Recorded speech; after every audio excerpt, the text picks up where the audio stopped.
And now is a time when things are shifting. There's going to be a new world order out there, and we've got to lead it. We've got to unite the rest of the free world in doing it. The affirmative task we have now is to actually create a new world order. And the title of this session, are we ready for a new world order? With all the current issues on our agenda, we tend to forget that we are in the midst of the fourth industrial revolution, which accelerates global change in much more comprehensive and faster ways than the previous three revolutions. I'm proud that the government of Dubai has been so foresighted in establishing a Center for the Fourth Industrial Revolution in cooperation with the World Economic Forum. The objective is to quickly recognize the potential of new technologies, as well as develop the necessary ethical and political frameworks around those new technologies to ensure that those technologies are human-centered and society-oriented. Well, it may be a bit late for that. I remember talking to an Australian diplomat at one point about this break between the US and China and said, you know, both sides are going to say, whose team are you on? And he said, our job is to make sure the question never arises. But the question has arisen.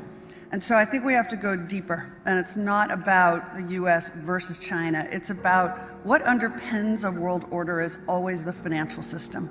We're about to abandon the traditional system of money and accounting and introduce a new one.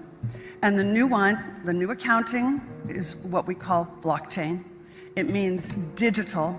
It means having a almost perfect record of every single transaction that happens in the economy, which will give us far greater clarity over what's going on. It also raises huge dangers in terms of the balance of power between states and citizens. Founded in 1971 by Klaus Schwab, the World Economic Forum is steeped in authoritarianism and Marxist ideology. It's an ideology which is creeping into governments across the world. To quote Schwab himself when speaking about the Canadian Parliament, "We penetrate the cabinets. I know that half this cabinet, even more than half, are actually young global leaders of the World Economic Forum. It's true in Argentina, it's true in France, now with the president who is a young global leader," end quote. The World Economic Forum promotes globalist issues such as climate change, so-called systemic racism and sexism, and creating an online digital identity. However, closer inspection reveals the World Economic Forum is an anti-capitalist, anti-free market organisation that seeks to subvert Western values and political processes. And they are very organised and very well funded. Their message is designed to appear harmless when in fact the ideology that underpins it is revolutionary and destructive.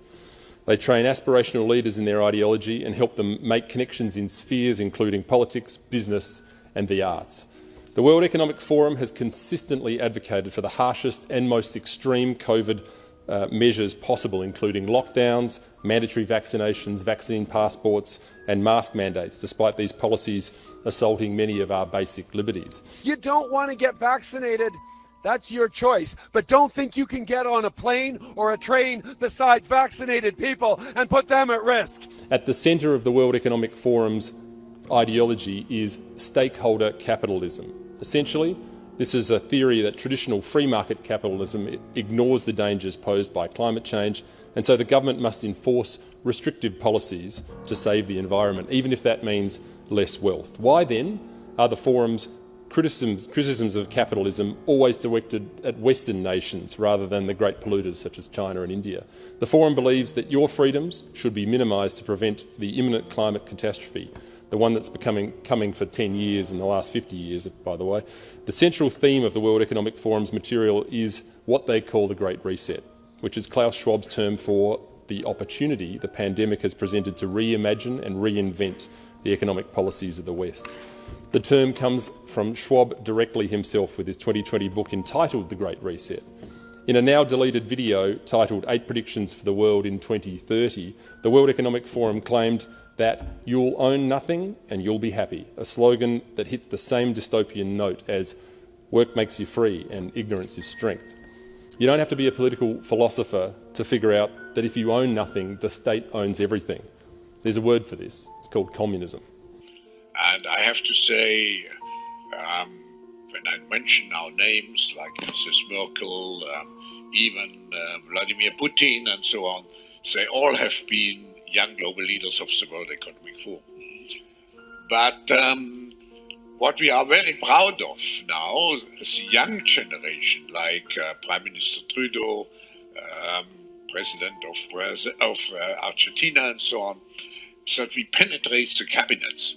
So yesterday I was at a reception for Prime Minister Trudeau, and I know that half of this cabinet, or even more half of this cabinet, are actually young global leaders of the world economy. Question commentaire, questions and comments. The honourable member for Oshawa.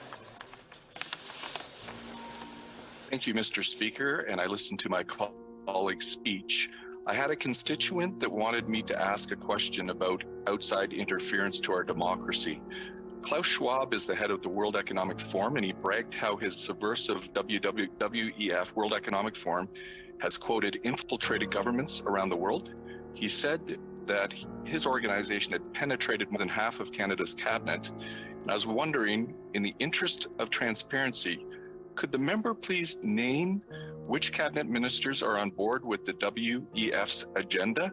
My concern is the deputy. Order. I know that the member was in a really good question there, but the audio is really bad and the video is really bad as well.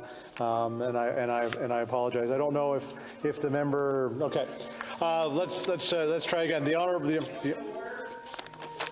member for Timmins James Bay. Mr. Speaker, that member is promoting open disinformation. That's not debate. It's a very pertinent question to ask, how do we build back better? To build back better or whatever. We have a chance to reset the clock and build back better than before. To build back better than before. Remember the terrible damage of COVID as we try to build back from this global pandemic. Joe Biden calls it build back better. Build back better. Building back better. To do things differently, to build back better. We're going to build it back better. And build it back better. It's my plan to build back better. Start taking all the problems that have been created in education and mental health and start to build back in a positive way. I have launched a booklet called Build Back Better, Britain After Coronavirus. It's about building this country back better. Growing conspiracy following it. It is called the Great Reset. An unprecedented opportunity to rethink and reset the ways in which we live. The great opportunity for reset. The theory even calls Mr. Biden's campaign slogan, Build Back Better, a front for the conspiracy. Build back better. Building back better our economy. Build back better. All elements of the Great Reset are fundamental to building the future we need. This pandemic has provided an opportunity for a reset. It's a big effort to, some would say, to build back better. We would say to really have a great reset. Conspiracy. Gender studies at California State University, and my colleagues and I across the country have been making tremendous progress in shattering the gender binary. We've introduced, as you know, a growing list of over 57 different gender identities. Many people don't know which gender they want to be. It's an extremely creative process. The reason I'm here is obviously the college students, young adults, their minds still fairly malleable. But we've seen the Don't Say Gay bill being passed in Florida. And if we're going to truly succeed in the New World Order, we're going to have to reach the younger children.